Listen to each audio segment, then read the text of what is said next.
man. How you guys doing tonight?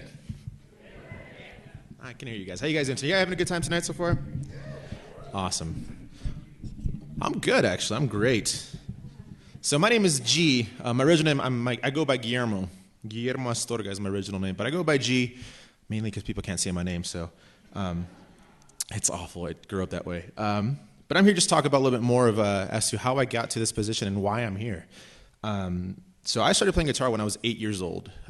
Literally, my aunt took me a little guitar that looked like a ukulele, but I promise you it was a guitar. I was this really hairy kid who was playing guitar, it was awesome.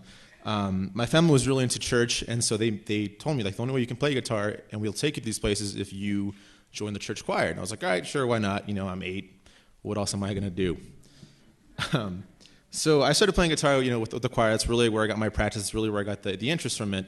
And by the age of 14, I actually became head of the church choir, and kind of helped direct it on, would do practice with people and all of this fun stuff. So that's really kind of where I really got that stage presence, just really enjoyed being in front of people. I didn't really know it at the time, though. And then high school came along. And you know how it is in high school. We have those feelings, we have those emotions, and I met a girl. And me being the low self-esteem teenager that I was, I had no idea how to express it to her. Like, hey, like, I kind of like you. Like, we should probably, like, maybe go get some pizza or, whatever high schoolers did back in 2004 or 5. And I just really had no idea how to just come up to her and be like, hey, let's go out. And so I came up with the idea. It's like, what, I can sing. Let me try writing some songs. And I ended up writing her this song. I think back to it, it's just the corniest thing that I've ever written. To date, maybe there might be some later on.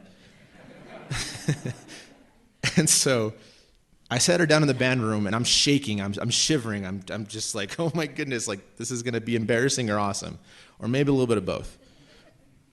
And I sing her a song that I wrote about her, and she looks at me, she's like, that was really good, and yeah, sure, I'll date you, but you need to sing the song at the talent show. I really would like to see that, and I think you have that potential. And I'm like, no. But then again, I was like, yeah, because, I need to impress you still. And so there I am. I'm in my senior year at Greeley Central, talent shows there.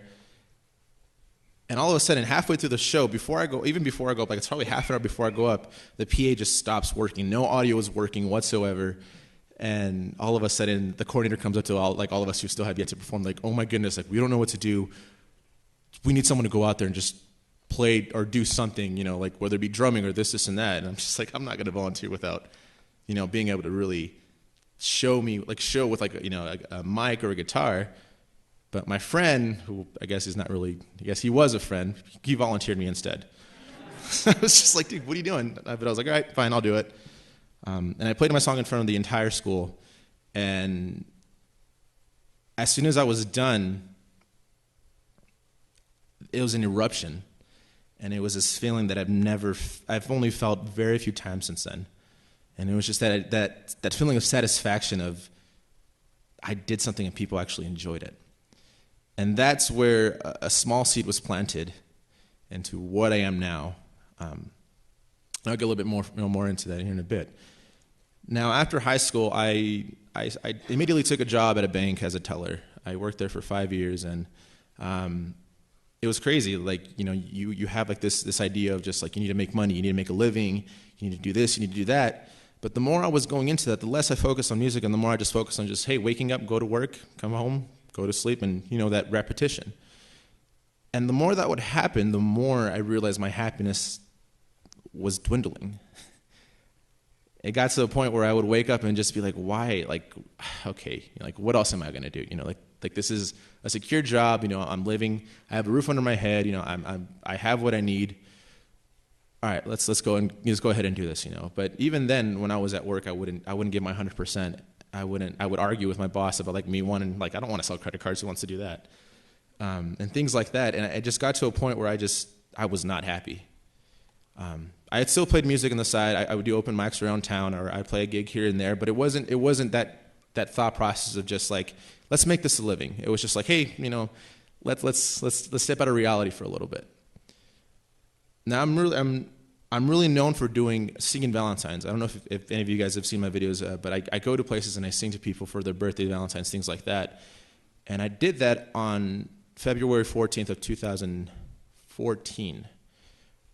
Successful night. I was having a blast, and it was so cool to see the reactions of people, like, people crying because I sang to them, and like, oh my God, like, you need to sing to my wife too because I messed up and I forgot about Valentine's Day. Like that idea came out. So you're just like, yeah, for sure, I'll help you out, because what better way not to do that? And that day really kind of made me like realize, like, hey, like might be able to make this work out, but I really didn't make anything of it. And so throughout that time period, I'm not sure if it was either before or after, I stumbled upon a video, and the video was simply titled, "If Money Were No Object." And this is by a philosopher named Alan Watts. He's one of my hugest inspirations, and he talks about what do you desire and what makes you itch. And so he asked his students, if money wasn't an object, what would you do?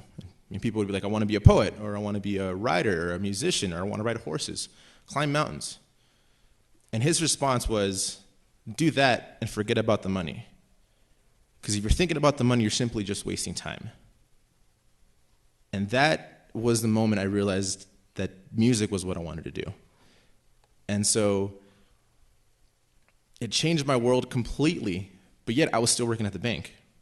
So a couple of days after Valentine's Day, it was February 19, 2014, I snapped. I had a mental breakdown like no other. I was at work, and I was like, you know what, screw this. I'm not going to be here. I can't do this anymore.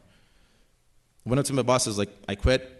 I'm sorry. She's like, well, do you want to finish the day? I was like, no, I kind of want to leave now. And immediately the first thing I did, and I will never forget this, the first thing I did was I got in my car and went to a bar and had a beer just to realize, just kind of recreate, what the heck just happened. And I panicked, and I was like, okay, you know what? We can make this work. Enough places where you can go play, and, we make this a living.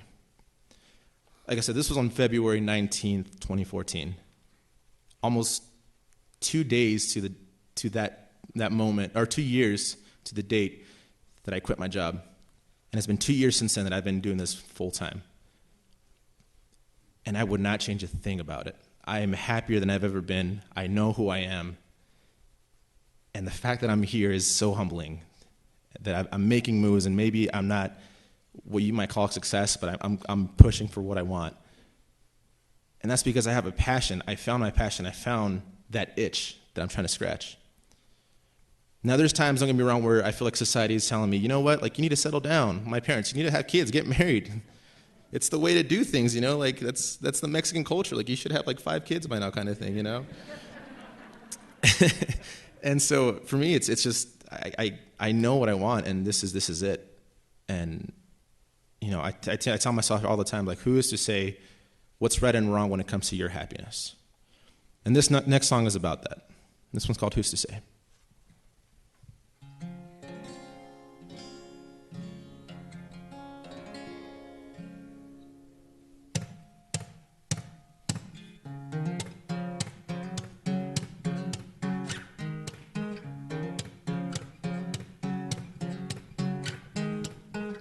I don't know which way I'm going.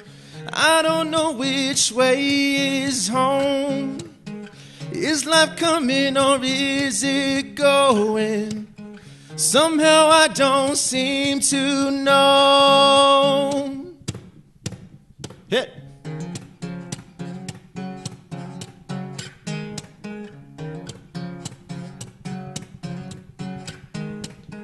Maybe I'm just overthinking what the future holds for me. Is it okay that I am dreaming of a life that revolves around me? Who's to say if this is right when it comes to what I want to be? All I can say is let me live my life and let me dream. Ooh, ooh. I really feel like there's a calling for everyone like you and me. But why do we ignore the feeling when the calling makes us happy? Is it 'cause we don't want to lose hope? We don't want to feel defeat. Only when we fail's when we decide defeat's the light we see. Ooh, ooh, ooh. Who's to say you have to be someone you don't really want to be? Why not do what you wanna do and finally feel like your life is free? La la la la la la la. La la la la la la la. La la la la la la la la la. La la la. Oh, oh.